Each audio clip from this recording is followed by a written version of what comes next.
Olá, meu nome é Caleb e é bom estar de volta. Oi, eu sou a Juliana e eu sou o tipo de pessoa que se o narrador fala um eu tô acreditando que é a história de verdade do escritor. Oi, meu nome é Luana e tá nos meus planos me tornar uma defunta autora. Vocês estão ouvindo O nome do livro. É bom estar de volta, a gente teve uma parada aí, que foi o nosso mid-season, né? Agora a gente volta. E a gente pensou em voltar com um tema um pouco diferente, que são narradores curiosos. Inusitados. Nossa ideia hoje, então, é trazer narradores muito estranhos, não necessariamente seres humanos, mas que trazem um ponto de vista muito curioso da história, né? Exato. Porque é isso, existem acho que vários outros exemplos e se vocês quiserem nos indicar outras coisas, vocês fiquem muito à vontade, mas são coisas que a gente leu e que na época a gente gostou muito, enfim, e a gente foi meio que puxando pela memória coisas que a gente leu e que causaram esse estranhamento na gente, né? Então acho que é uma lista interessante. Então são boas dicas. E boas recomendações, talvez. Se você ainda não leu algum desses livros, fica a recomendação desde já. Vamos começar, então, falando sobre uma categoria aqui muito específica, que é a de livros, histórias narradas por animais. E a gente acabou lembrando de vários exemplos. A gente lembrou de um conto do Kafka, que eu gosto muito, que é o Relatório para uma Academia, que é narrado por um macaco. E esse macaco, ele vai se antropomorfizando, né? E nesse processo, ele tem todo algo de violência, ele vai aprendendo muito através da violência, da dor. Então é um conto muito, muito interessante. Te lembrou também do Memórias de Porco Espinho, que se eu não falo do Memórias de Porco Espinho, esse podcast não é o nosso podcast. É do Alain Mabancou, que é um livro inteiro narrado por um porco-espinho e que é maravilhoso.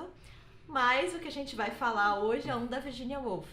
Exato, que é o Flush, né, da Virginia Woolf, que é narrado por um Cocker Spaniel, né, um cachorrinho de madame. E a ideia é justamente, assim, tem uma anedota, não sei, acho que é real até a história, né? A gente leu em mais de uma fonte, inclusive. A Virginia Woolf, ela tinha acabado de escrever As Ondas. Eu não li As Ondas, mas já ouvi dizer que não é um livro fácil. Livro fácil da Virginia Woolf. Essa frase né? Não faz nem sentido. Não, talvez não. Mas enfim, ela tinha acabado de escrever As Ondas, né? Que é esse livro complicado. E eu acho que foi um pesado realmente pra ela escrever. E aí ela resolveu que ela queria se divertir, e aí ela tava lendo coisas que ela gostava, e ela resolveu escrever um livro sob o ponto de vista de um cachorro, né? Dentro de uma sociedade aristocrata e tudo mais, né? O cachorro, o Flush é esse cachorrinho de madame e tudo mais que eu tô falando. Só que aí é engraçado, né? Porque, enfim, né? Tem nos textos falando justamente... Não, que aí você tem os fluxos de consciência de cachorro. Eu falei, meu Deus, essa mulher, ela não para! Fluxos de consciência de um cachorro. Né? É muito específico, né? Muito, cara. Tipo... E aí o curioso é que o livro, ele nasce a partir meio que, não da anedota, mas essa diversão, e faz um puta sucesso na época, e enfim, é redescoberto depois e tudo mais, mas acaba sendo isso, né? Tipo, é muito curioso, na verdade, né? Sim, total, assim, e pelo que o Caleb achou num texto de referência, parece que tem toda uma escola que estuda essa coisa do animal na literatura e muito começou desse Flush, assim. E eu lembrei, é verdade, tem uma galera que estuda mesmo, porque tem uma autora que veio pra Flip há uns anos, que ela escreveu o F de Falcão. E ela estudava isso. Ela estudava essa questão dos animais na literatura. Acho que tem uma longa tradição disso, né? Sim. De você usar animais nas histórias, enfim, até no tom fabular mesmo. Então, aí eu acho que assim, pelo que você tava falando do Kafka, talvez também tem isso. Mas no do Memória do Porco Espinho e no do Flush, é um animal que vai continuar sendo um animal, né? Tipo...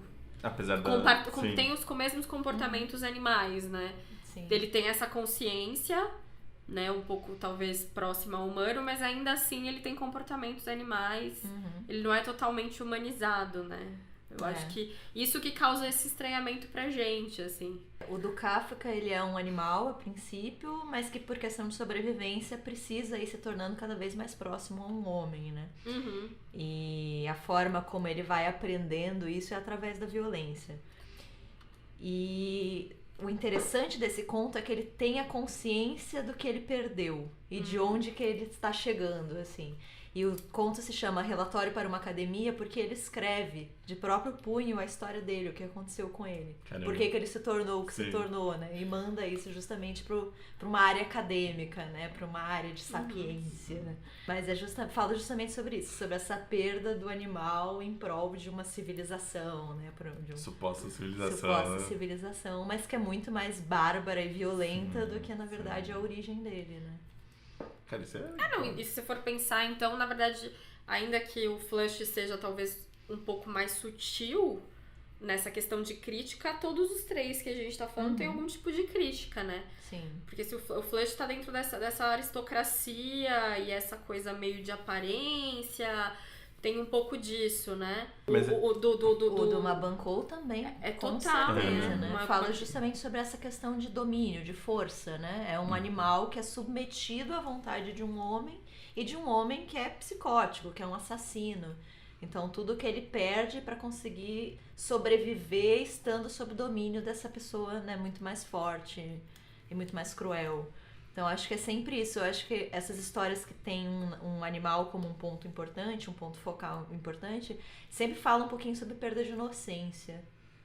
Sim, né? E sobre o que é essa questão da civilização, né? Versus barbárie, assim. Como o nosso conceito de civilização, na verdade, é muito frágil, né? No caso do Flush, tem muito uma crítica à sociedade inglesa, meio que de paródia, né? Talvez, se a gente pensar, é um contexto talvez um pouco menos cruel nesse sentido, né? Que os outros dois, mas acaba também fazendo um reflexo, né? De você olhar a sociedade e falar assim, olha como esses comportamentos realmente... essa visto frivolidade, né? A frivolidade mesmo da coisa. É isso que vocês chamam de civilização, né? Exato. Sério. Pode ser isso, né? É mais uma forma, né? Você tem a distopia e você tem, talvez, esses pontos de vista que não são humanos pra poder fazer esse tipo de crítica, talvez mais de uma forma mais contundente, né? Porque se a gente for pensar em alguns outros exemplos, também eles usam pra fazer críticas também, né? De comportamentos sociais, né? Exato. Porque é uma questão, né? Por que o escritor escolhe justamente um narrador animal, né? Por que colocar um animal nessa posição? Eu acho que tem alguma coisa de intenção de crítica, sim, né? De expor, né? De uma forma ainda mais incisiva, talvez, né? Sim. E quando você coloca um elemento estranho, né? Que não necessariamente faz parte daquela sociedade, daquele mundo, daquele padrão de normalidade, você obriga o leitor a ter um olhar um pouco diferente. Você tem um estranhamento que te provoca uma atenção maior, assim. Pra crítica, eu acho que funciona muito bem. Total. Pra comédia também, na sessão da tarde.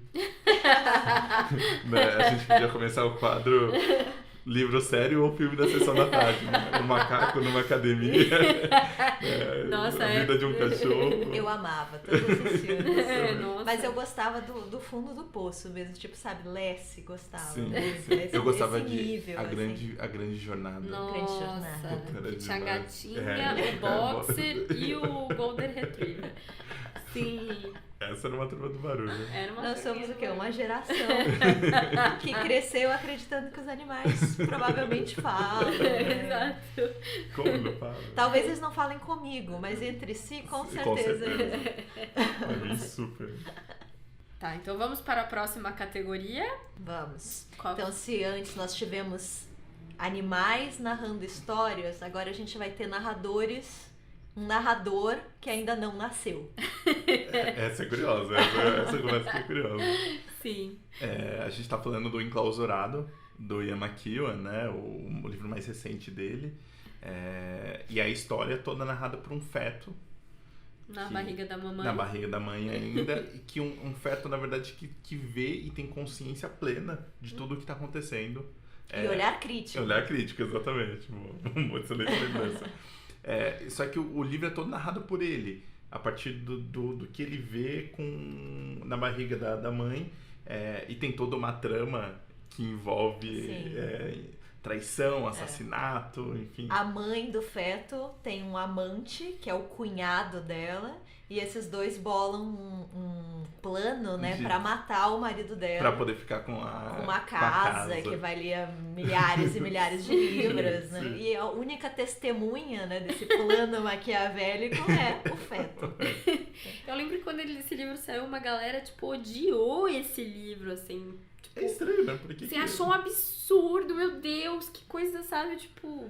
por uma questão, tipo, ideológica? Das duas coisas. Eu acho que por uma questão ideológica e pelo absurdo da situação, assim.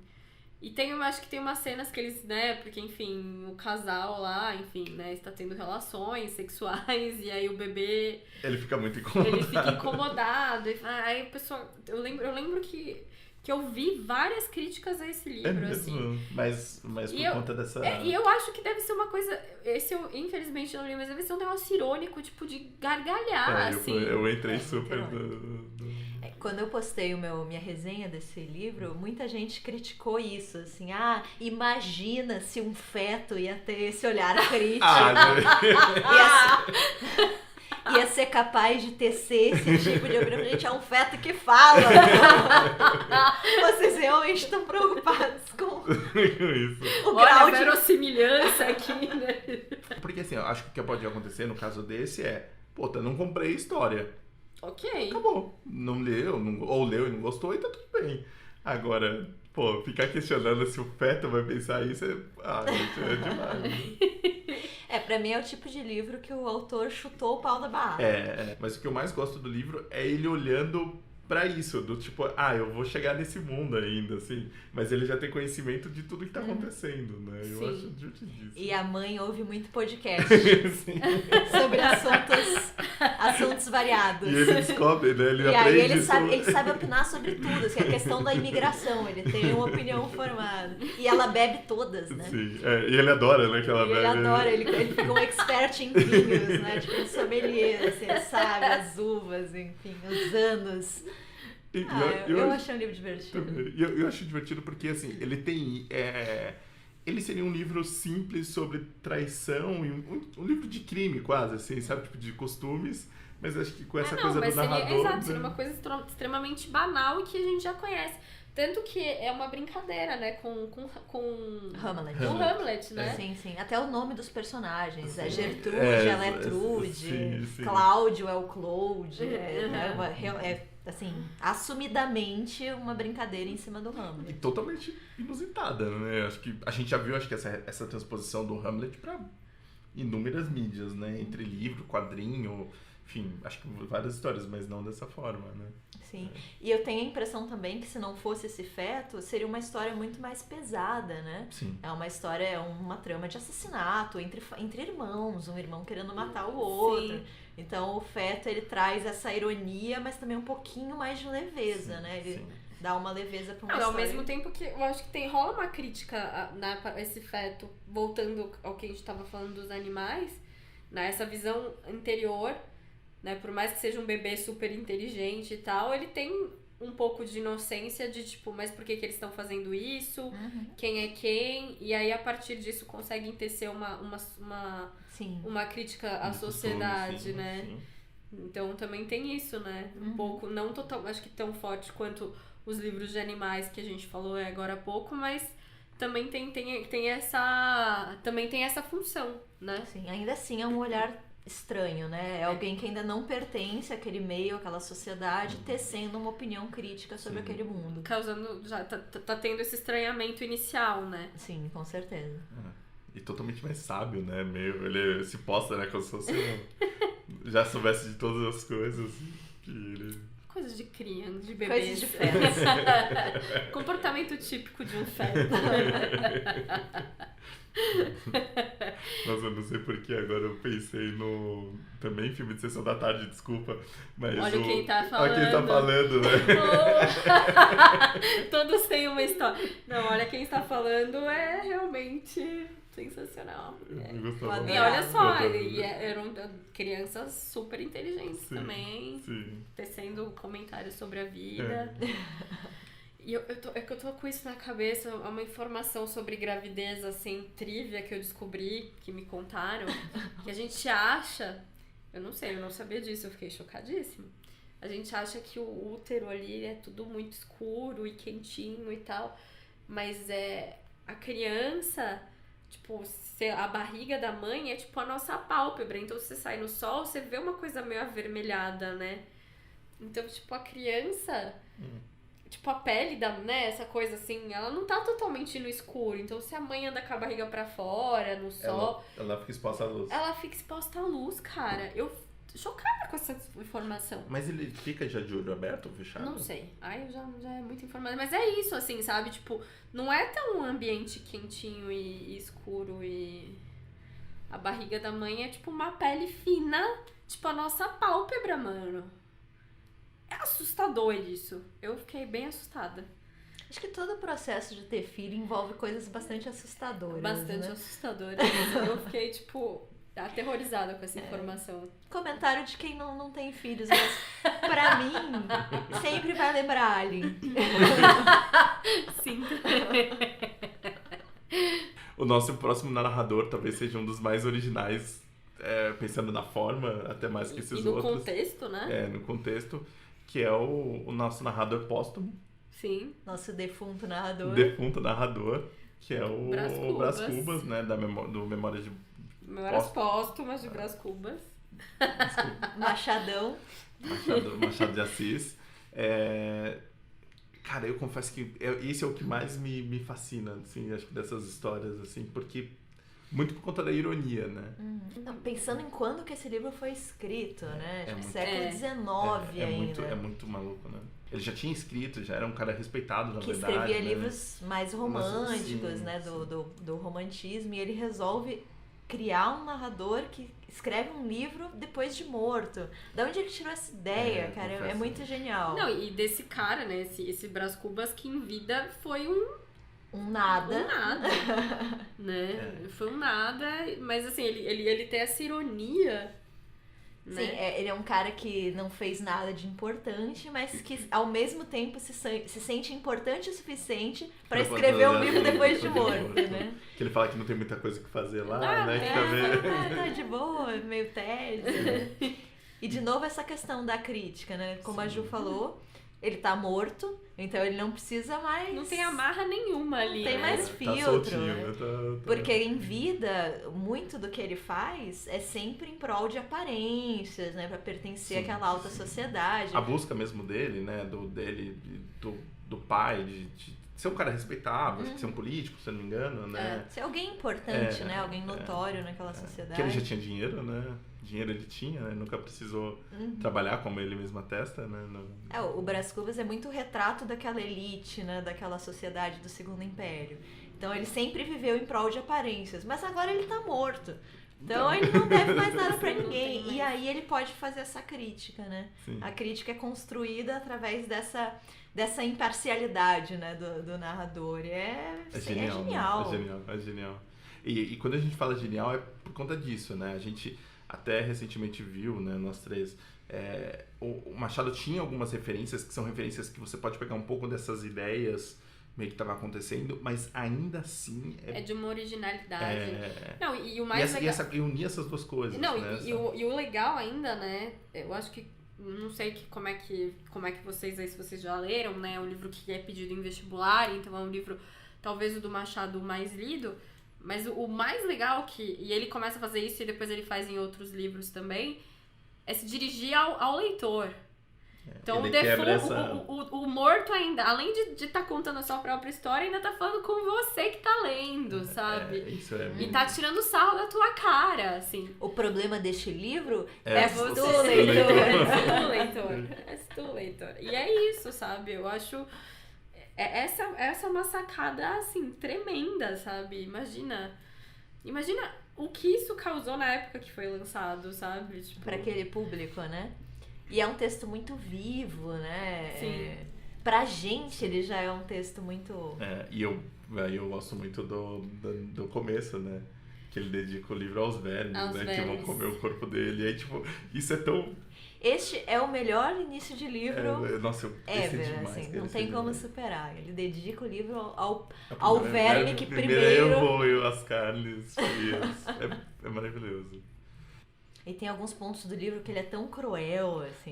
Demais. A parte... É Eugênia, o nome da menina? A menina que é coxa? Ah, porque coxa se bonita, porque bonita se coxa. Melhor frase do livro. E ele pensando, né? Em algum plano aí talvez exista um motivo pra ela estar viva, mas eu não consigo ver esse motivo. Eu falei, muito... Nossa, sabe que a menina... Cara, é muito babado. E ela tem um final tristíssimo, né? Eu não lembro do final dela. Ela não consegue nenhum casamento, os pais morrem e ela vira uma mendiga. Verdade. Ele encontra ela. Encontra, vai dar uma esmola, ela recusa a esmola. Nossa, é verdade. Pensando numa sociedade que talvez... Era um defeito puramente estético e isso determina todo o futuro dela, né? É verdade. Um defeito estético, uma característica estética. Sim. E ele tem uma ironia tão afiada que eu não sei se eu vejo em livros atuais. Assim, livros de hoje em dia. No século XIX ele já estava com um nível, assim, sabe? De crítica. Que mesmo no tempo cínico que a gente vive hoje, não sei se a gente encontra paralelo, sabe? Sim. Ele é... De conseguir expor mesmo, né? De você ver ali o retrato de uma sociedade, talvez um pouco até do seu próprio retrato, assim. Ele tá falando de nós como sociedade brasileira, né? Então, ele é um livro incômodo até pela questão da identificação, assim. Sim. Porque é nós ali, né? É Brasil ali, Brasil. E vamos para a nossa... Agora a morte. Agora a morte, o final. Ah, não, a gente esqueceu de falar o filme na sessão da tarde. Putz, O filme da sessão da tarde, né? Da série Livro Sério ou filme da sessão da tarde. A gente fala o enredo e aí você tem que adivinhar qual. Que é o Morto Muito Louco. Exatamente, o Demenes, é exatamente isso que eu pensei. Que, né? Grande cara, filme. Eu acho esse filme tão maravilhoso, cara, tão maravilhoso. E aquela cena deles na praia, tipo, ele mexendo assim, como...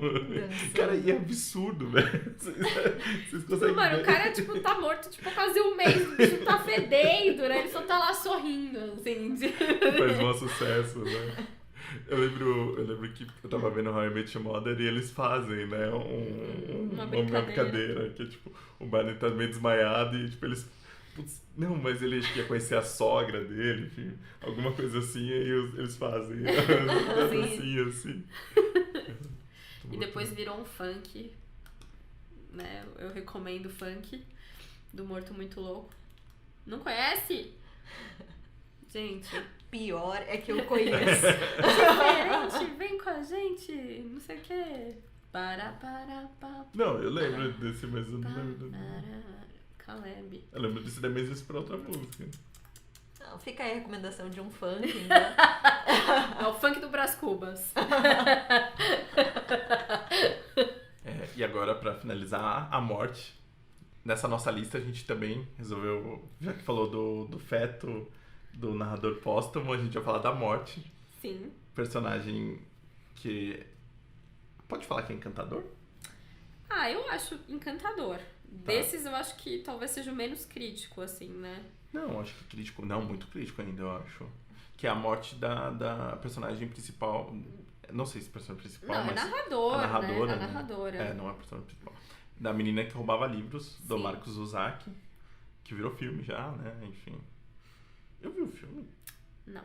O filme é bom. É? Legal.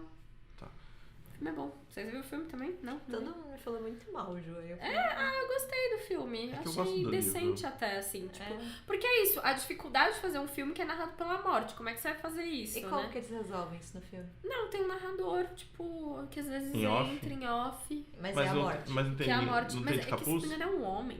Não aparece. Ela não aparece. É meio etéreo, assim. Lembrei do seu. É meio etéreo, assim, tipo, vendo de cima ou de baixo, de coisa, mas ela não aparece. Mas é que agora eu não me lembro se a voz é homem ou mulher. Eu acho que é homem. O que me deixou meio decepcionada, porque pra mim a morte é uma mulher. Pelo amor de Deus. O Neil Gaiman Ninguém mostrou não isso pra erraria gente. isso. Nós sabemos até como ela se parece. Exatamente, né? Não, mas Não, é que eu disse que talvez não seja uma crítica, porque ao mesmo tempo, talvez que tenha essa crítica, principalmente a questão da violência do homem, tem também um encantamento, né? Ela tem um encantamento à vida, né? E as pessoas, assim, que eu acho muito impressionante, assim. É muito bonito, né? Mas o mecanismo ainda é o mesmo, né? Traz um olhar de fora para ver situações que são cotidianas e talvez por serem tão comuns, banais, a gente não dá essa devida atenção, né? Sim. Então ela fala muito sobre o céu, sobre as cores e realmente esse deslumbre, né? Sim. O que me marcou muito, né, nesse livro foi porque eu imaginava que ela fosse uma personagem amarga, né? Eu não sei, a morte sendo...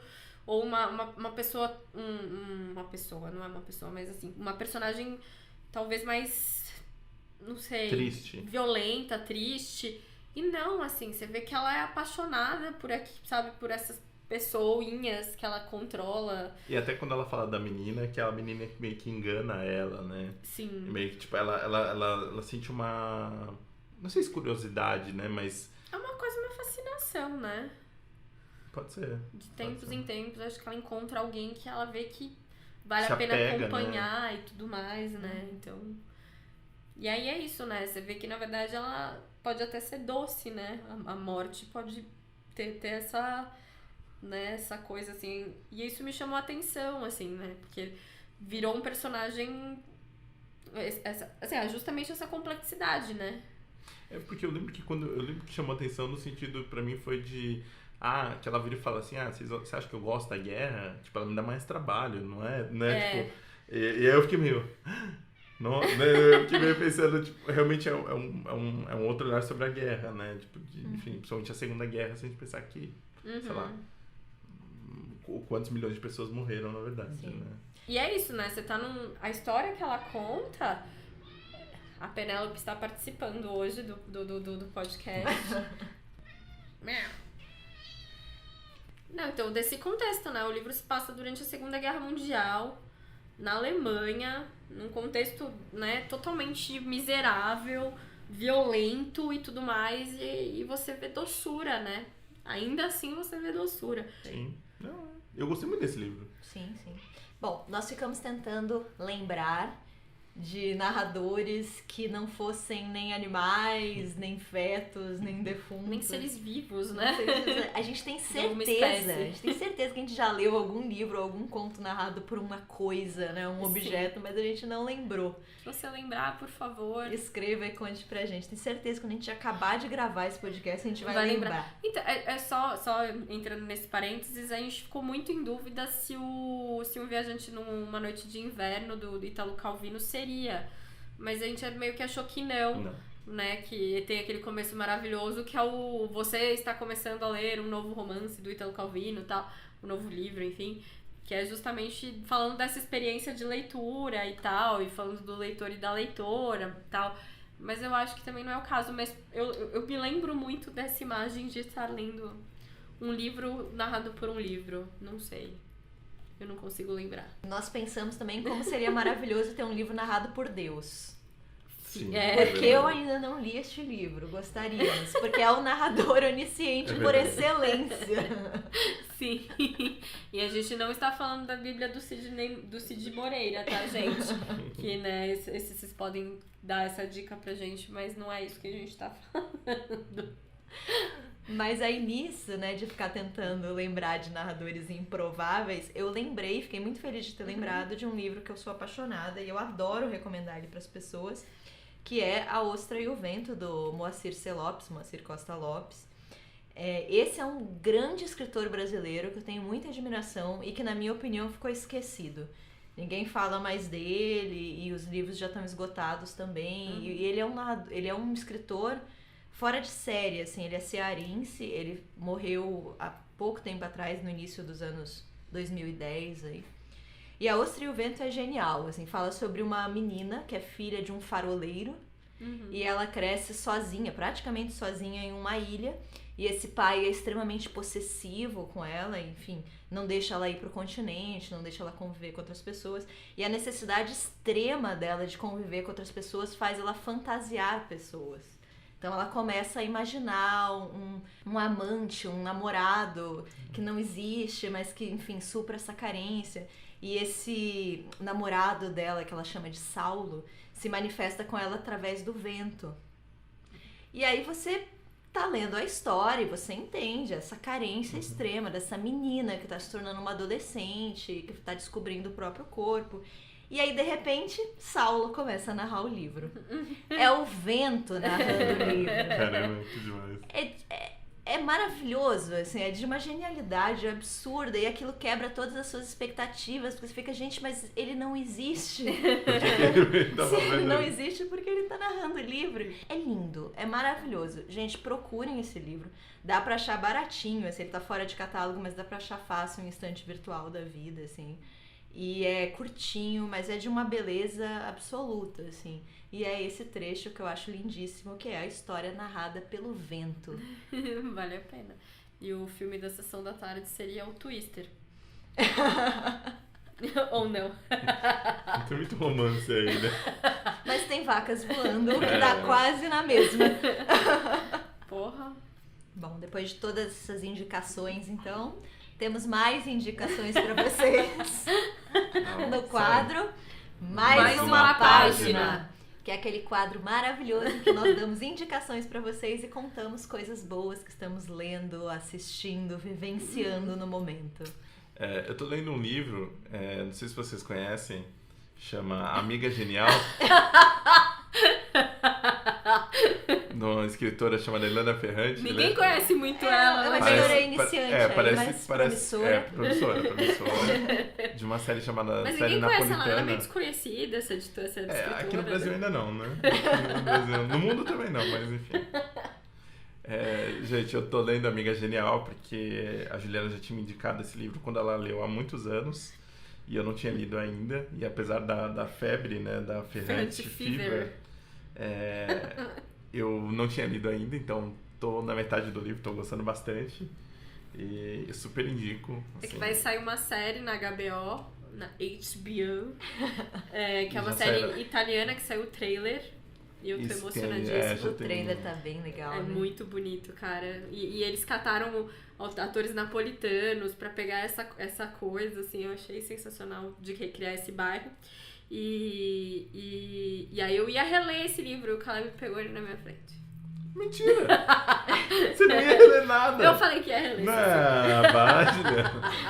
Que conversinha mole! Você não ia reler nada! Eu falei que eu queria reler. Não, você falou que queria reler, mas o livro tava lá parado, você não pegou ele. Vocês acharam que só iam ter indicações de livros? Não, tem DR aqui também! Que coisa que eu tava ficando Mas eu recomendo que lê antes da série ser interessante, né? Então é o que eu tô tentando. Não, eu sei, mas e aí, Caleb, o que você tá achando? Violento.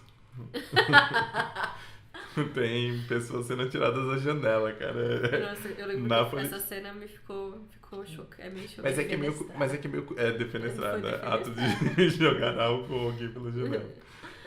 Mas é que eu fiquei meio pensando, e ontem eu tava conversando, falou, cara, eu acho violento, mas se a gente pensar que é os anos 50 lá, 50, né? 50, fim 40, 50. Pós-guerra. Pós-guerra, exatamente. Cara, era um...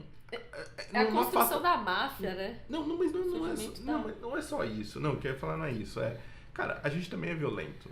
Eu tô meio chocado, mas, tipo, ainda hoje isso tudo existe. É que você vê meio latente, assim, né? Você vê essa coisa do bairro, né? Dos bairros mais pobres e tudo mais, dos vizinhos. Então... É que é meio cru, assim, ela tá falando um negócio e de repente, pá, tem uma pessoa se batendo, né? A violência tá presente o tempo todo, né? Essa coisa dos irmãos, enfim, de vizinhos que se gostam, tem inveja, o passado que a gente não sabe muito bem qual a relação deles com o passado, máfia, fascismo, todas as outras coisas. Enfim, tô lendo meio atrasado, mas recomendo, tô gostando muito. Pra quem ainda não leu. Pra quem ainda não leu, né? Então, mas eu já tinha lido Ferrante, já tinha lido É verdade. Um outro livro dela, O Amor Incômodo, então... É o único que eu li também. Tamo junto. Aproveitando aqui, eu vou também fazer indicação de podcast. Eu sou um cara meio viciado em podcast, então eu ouço alguns. E aí eu queria indicar um, que é o Naruhodo, que é um podcast normalmente curto, às vezes de 10, 15, 20 minutos, que é com Ken Fujioka e o Altair. O Altair é um PhD, é cientista, então é legal que o Ken acaba fazendo o papel tipo, do cara que pergunta, do cara que tem a dúvida. São perguntas inusitadas sobre ciência, comportamento, principalmente algumas coisas de crendice popular, do tipo, um dos programas mais polêmicos dele é se chá de camomila realmente acalma. E ele fala que não. E até hoje eles recebem e-mails falando que é mentira. Que é mentira, que o pessoal acredita, mas é isso, assim, são coisas às vezes complexas. Tem uns episódios sobre neurociência e de como que o nosso cérebro funciona, que ele consegue explicar de um jeito muito simples e acessível. E é isso, acho que é um bom podcast pra... Putz, eu não tô acostumado a ouvir podcast, o Naruhodo tem isso pelos episódios curtos. Eu vou indicar um YA que eu li... Eu saí da Flip Hop, eu já comentei acho que em algum programa aqui, que eu fiquei apaixonada pela ideia da Flip Hop e tudo mais. E aí eu saí de lá com muita saudade de ler livro infanto-juvenil. Na minha época chamava juvenil, né? Agora chama YA. Na minha época, porque eu trabalhei em livraria e não tinha essa denominação na livraria, agora tem, mas enfim. E eu sempre gostei muito de ler, né, esses livros juvenis, me divertia muito, mas enfim, quando eu saí da livraria, eu, por outros motivos, enfim, não ficava comprando os livros e tudo mais, então eu li muito pouco. E eu tava com saudade de ler. E aí eu peguei o livro da Iris Figueiredo, que é O Céu Sem Estrelas, que ela lançou na Flip Hop, foi super bem, aí depois foi o livro mais vendido na Bienal pela Companhia das Letras, assim, vendeu super bem. Foi um livro que fez um baita sucesso, eu acho ótimo. E eu gostei muito, porque é um livro que aborda vários assuntos, né? Fala muito sobre essa questão da autoimagem, fala sobre a questão da depressão. E eu não tinha, acho que, lido muitos livros juvenis abordando temas mais delicados. Eu li, acho que, pouca coisa. Eu acho que eu li muito mais aqueles romances garoto encontra garoto, ou então uma coisa mais fantasiosa, mas não... E eu sei que no YA isso é uma grande coisa, eles abordam muitos temas que a literatura ainda não aborda. Mas será que não é uma coisa recente? De ter mais desse tipo? Da época que você lia, né? Sim, um movimento que vem acontecendo agora. Na época que eu trabalhava na livraria, a grande autora, né, a grande dama era a Maggie Cabot, e um outro livro do Diário da Princesa. E o livro que era super vendido era também o Gossip Girl, que são livros que realmente não abordam absolutamente nada disso nesse sentido, né? E então, eu li bem pouca coisa, assim, e eu fiquei, cara, encantada, assim. É um livro super gostoso de ler. Aí ele escreve ótimos diálogos, assim, é um negócio bem impressionante, assim, que esse meu problema com o juvenil, às vezes, é essa questão de diálogos, assim, eu fico meio... rola aquela vergonha alheia e tudo mais, não compro exatamente. Mas eu acho que é isso, assim, e a forma como ela aborda os temas, assim, eu acho de extrema importância, né, que ela justamente isso, né, a personagem principal é uma menina gorda, ela tem essa questão da insegurança, e ela aborda isso de uma forma muito, ao mesmo tempo que sutil, é contundente, sabe, tipo, de mostrar isso e tal. Eu gostei demais, assim, eu fiquei com vontade de outras coisas. Eu comprei O Ódio Que Você Semeia, mas eu ainda não consegui ler. Eu tô super empolgada pra ler juvenis. Então, também, quem tiver indicações, estamos aí. Bom, eu vou indicar James Baldwin. Tudo dele, assim, o que vocês puderem dele, embarquem. Eu li O Quarto de Giovanni. A companhia tá relançando, né, alguns livros do James Baldwin. Acho que elas vão relançar 4, se eu não me engano. E o Quarto de Giovanni foi o primeiro. É um livro muito bom, trata sobre a questão da homoafetividade da década de 50, 60. É um personagem que se vê como hétero, tem uma noiva, vai para Paris, mas que lá acaba se apaixonando por um homem e ele não aceita esse tipo de sentimento, esse tipo de desejo. Ele luta muito, né? Luta muito, ele vê como algo... ele diz, que eu acho muito forte, que é como se estivessem roubando a virilidade dele, né? E desde os primeiros contatos dele com isso, né? Ele tem essa coisa desse conflito e com esse sentimento, né? Eu acho um livro de relações muito complexas, assim, porque ao mesmo tempo é um personagem muito machista e um personagem que acha que ao se envolver com outro homem, ele vai se tornar uma mulher. Né? Então ele fala isso, que ele não quer virar uma menininha. Aqui o feminino associado como algo de patético, né? De frágil, de inferior. Então ele tem medo de se tornar uma mulher, enfim. É um personagem completamente perdido em relação à sua própria sexualidade. E é magnífico, assim, os personagens são incríveis, eu amei o livro. E aí eu fiquei obsessiva pelo James Baldwin. Ele é um escritor negro dos Estados Unidos, né, da década de... que publicou na década de 50, 60. Ele era também muito atuante na luta pelos direitos civis.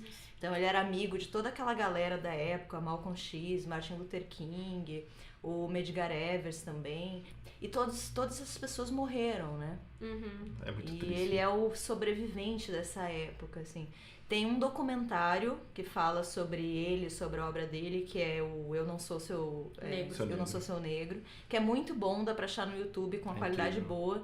E assistam, porque esse documentário fala sobre um livro que ele começou a escrever, né, que falaria sobre os três, o Medgar Evers, o Martin Luther King e o Malcolm X, que ele acabou não concluindo, enfim. Mas ele vai tratar sobre esse livro, vai trazer trechos desse livro e também muitos trechos de entrevistas dele. Então, isso pra mim é o mais impressionante, assim. Ver o James Baldwin falando é uma coisa de louco. Ele assim. É magnético, né? Tem alguns momentos das entrevistas que você dá uma pausa e... A cabeça fica... Nossa, as respostas que ele dá. E ele, isso pra TV aberta americana, né? Então os Da caras ficavam até brancos, desconcertados com o que ele falava, né? E às vezes o raciocínio dele era tão rápido que você vê que o cara não entendeu a resposta de verdade. Ele acha que tá quase concordando com ele, sendo que não, ele já tacou, já respondeu, sabe, já deu a volta e você fica meio olhando pra ele, ele tem é magnético, eu achei. Sim, tem um trecho do documentário que pra mim é o melhor, que é, ele dá toda uma palestra falando sobre, enfim, essa luta dos direitos, e aí eles convidam um branco, né, que é um professor de universidade e tal, e aí o entrevistador pergunta pra esse homem, e aí você concorda com James Baldwin? Ele fala, eu não concordo não. Fala, mas por quê? Porque ele insiste em separar as pessoas em brancos e negros, a gente não precisa separar, são todos iguais, uma coisa como se o próprio James Baldwin fosse racista, sabe? Colocando nesse... E aí o James Baldwin dá uma resposta que é absolutamente maravilhosa, assim. Fala, gente, você tá exigindo de mim um ato de fé que eu nunca vi. Tipo, em que bolha você vive, sabe? As respostas dele são incríveis, assim. Ele é uma pessoa fascinante, eu tô obsessiva por ele. E vão vir outros livros, agora já foi lançado o Terra Estranha, que aí já vai falar mais sobre a questão da negritude mesmo. O Quarto Giovanni fala bem mais sobre a questão da homoafetividade, né? Eu acho que nem tem personagens negros nesse romance. Mas nos outros parece que essa questão já é mais central. Né? Mas é fascinante, eu recomendo demais. Eu tô encantada, apaixonada por ele. Vejam um documentário, o documentário é realmente... Vejam um documentário. É dolorido, né? Porque você vê essas figuras que a Lô citou... E morrem de um jeito tão rápido, uma atrás da outra, assim, um negócio e são pessoas que, brutal, cara, né? Assim, a gente não tem, né, muita... talvez não exatamente aconteceu, mas essa luta pelos direitos civis lá foi muito forte, né? E eu fico meio... Eu gosto muito de imaginar o que essas pessoas ainda teriam feito, sabe? Como elas teriam conseguido contribuir. Morreram ainda muito jovens, né? Antes de 40 anos já estavam jovens, todos mortos. Muito jovens. E eu fico meio pensando como que seria, né? Com todas essas pessoas, o quanto elas seriam representações boas e pra luta mesmo, sabe? Quanto teria contribuído, mas enfim, né? E eram personagens muito diferentes, né? Sim. Todos eles lutavam por uma causa em comum, mas de formas totalmente algumas diversas, mais pacíficas, Sim. outras nem tanto, Sim, né? Então tinha umas discussões entre eles que também são muito ricas, né? Sim. Não é um movimento homogêneo e nem deve ser, de fato. Um já era um ativista cristão, o outro já era muçulmano, né? Então é um documentário realmente muito bom, assim. E, sério, leiam James Baldwin, que pessoa fascinante, maravilhosa, assim. Agora a gente vai pra parte triste. Pra parte não tão legal assim. As nossas não indicações no quadro Virando a Página. O meu, eu vou começar. Não vou entrar muito na discussão aqui. Enfim, acho que já, pelo menos pra quem acompanha... Muito já foi dito. Pra quem acompanha um pouco de notícias, que essa questão, enfim, essa última polêmica que teve aí, e eu não vou entrar muito, mas assim, esses escritores dinossauros que acham que são os donos dos saberes, que acham que se você não é escritor, você não faz tantas... Sinapses, né? Sinapses, enfim. E são essas pessoas que estão sempre na mídia, através de amigos, favores e conhecidos, e no final das contas não tem nem leitores de verdade, e ainda se colocam nessa posição, né? E que se acham defensores da alta literatura, da verdadeira arte. Assim, só que eles são tão insignificantes, né? Que acho que o que vale da polêmica é você perceber, na verdade, que essas pessoas estão ficando para trás, e o que eu quero mesmo... Estão incomodadas que estão perdendo nessa... com isso. E até gente que a gente... Eu supostamente talvez achasse um cara legal, enfim, que tem espaço numa coluna e faz uma de serviço, né? Uma coluna que, putz, ela não funciona nem como coluna, né? Assim, né? Estruturalmente, enfim. É só meio que falar desses dinossauros, sabe? Tipo, esses dinossauros estão acabando. E o cara que não tem 10 leitores pro livro dele, ele vai continuar sendo assim. E eu acho que eu quero mais é que esses caras fiquem pra trás, sabe? Acho que a gente tem que olhar pro futuro e enfim, você pode falar de livro em qualquer esfera e, putz, essa alta literatura tem que morrer, né? Tem que acabar, tem que acabar, não deu certo. Cara, se for isso bom, eu vou ler outras coisas, então, porque não é possível que eu tenha que compactuar com isso, porque o cara veio falar pra gente o que pode e não pode, né? E meio que vai descobrir o segredo dos booktubers e tudo mais, né?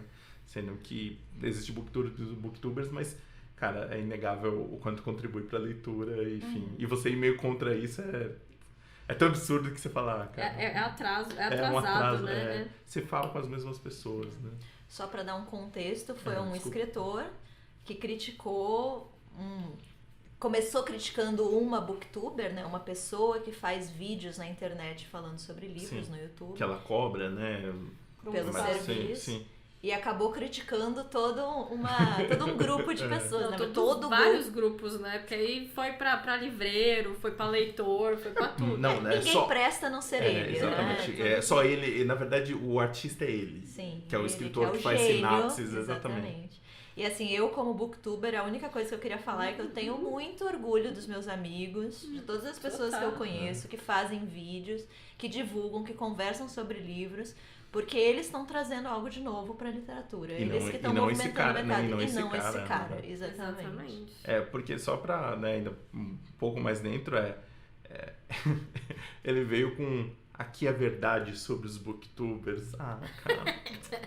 Sério, velho. Sério, que preguiça. Somos vendidos, né? Nem gostam de livro, só fazem por dinheiro. Onde que esse cara vive? Exatamente. Porque eu acho que imagino o trabalho dele deve receber com carinho, com abraço, né? Não é possível. Dá uma tapinha nas costas, né? Mas é isso, eu também, aqui, 3 booktubers ainda, que a gente seja um pouco mais, não seja... Tá enferrujado aí. Mas é isso, assim, esse mundo do booktuber me trouxe, na verdade... Agora a gente é bookcaster. Olha, eu não sei se essa palavra existe. Criança. Mas concordo totalmente com a Lu, assim, eu tenho orgulho e, putz, eu conheci muita gente boa através disso. E, cara, é isso da leitura, né? Acho que a gente precisa... Ela tem que aproximar, né? Num país de não leitor, que a gente cansa de falar, o que você tá fazendo, sabe? O que você fez, então, pra isso. Contribuiu pra ele, né? Enfim, desculpa, só... O desabafo. Fim do momento de desabafo.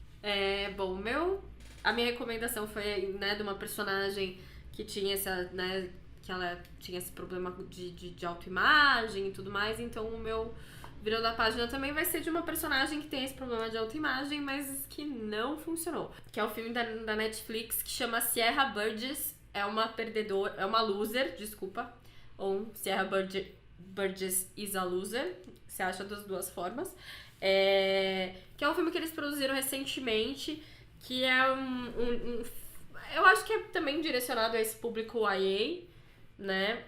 Que é dessa garota, enfim, no final do colegial, e ela tem vários problemas de autoimagem, só que e aí ela se apaixona pelo cara que é um pouco mais popular que ela, né? Que é romance, aquele adolescente, né, que a gente tá acostumado a ver na sessão da tarde, já que falamos tanto dela aqui. E aí, a minha questão é, eles abordam essa questão da moça ser gorda da pior forma possível, assim, a construção da personagem é horrível. As coisas acontecem meio que a mágica, assim, a história é muito mal feita, assim, muito mal construidinha, sabe? Tipo, as coisas são bizarras, assim, o jeito que as coisas se resolvem... Eu posso dar spoiler? Posso? Enfim, ela... Assim, eu não vou contar as formas, mas aí o garoto vai lá falar com ela, e aí ele meio que fala assim... Ele meio que a declaração dele, né, não vou saber falar as palavras certas, mas é tipo assim, realmente você não é meu tipo de pessoa, mas você é tão legal e você é tão, o jeito que você fala e você é inteligente. Ô louco, bicho. Ô louco, bicho, na hora que eu vi isso, mano, puta era que pra pariu. Ser um elogio? Era pra ser um elogio. Então, enfim, eu achei um desserviço, fiquei chateadíssima pra não dizer outras coisas. Né, full pistola, tudo mais, e então eu não recomendo, tem outros filmes juvenis muito mais da hora. Nossa, é engraçado, porque ele até foi feito com a Barbie, né, que é do Foi. Que rolou meio uma coisa meio cutizinha em cima dela, sem explicação, né? Sem nenhum ela participou motivo. de 2 episódios da primeira temporada e meio que virou Barbie morreu, enfim. E curioso, né, o livro vem pra abordar isso e... eu achei triste, assim... E eu adoro ver esses filmes romances... Nossa, como é que é o nome? Comédia romântica. Sim. Adoro ver comédia romântica, assim, me divirto horrores vendo.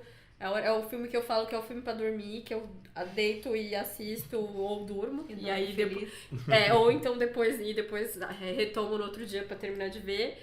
Mas esse eu fiquei bem incomodada, assim. Eu acho... que, né, numa era dessas, você não precisa mais fazer isso, sabe? Enfim. Bom, pra mim foi difícil a não recomendação, porque eu tô num momento fofo da minha vida. Olha só, quem diria, hein? Quem diria?